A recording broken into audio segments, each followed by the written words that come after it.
Bir nechta kasatkalar qayiqni g'arazli niyat bilan ta'qib qilayotgandek ko'rinadi. Dvigatel to'xtagach, ular qayiqni ag'darishga urinishadi va bir kishi dengizga tushib ketadi.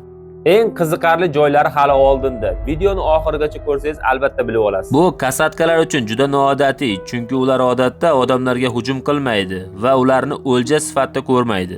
So'nggi yillarda esa kasatkalar qayiqlarga nisbatan tajovuzkor xatti-harakatlar ko'rsatmoqda. Olimlarning fikricha, bunga sabab odamlarning dengiz mushuklarini qutqarishga urinishi. Kasatkalar ov qilish uchun murakkab strategiya ishlab chiqishadi. Shuning uchun aralashuv ularni ovini buzishi mumkin. Kasatkalar odamlar tomonidan ovga xalaqit berilganda o'z noroziligini tajovuzkor xatti-harakatlar bilan bildiradi. Olimlar esa ularni g'azablantirmaslikni qat'iy tavsiya qiladi. Sabablari, ular akula ovlaydigan va uning faqat jigarini yeydigan yagona sut emizuvchilardir. Kasatkalar delfinlar oilasiga mansub bo'lib, yuqori darajadagi aql, idrok, strategik reja tuzish va avloddan avlodga o'rgatiladigan ov usullariga ega. Videoni 10 ballik tizimda baholang va kanalimizga obuna bo'ling.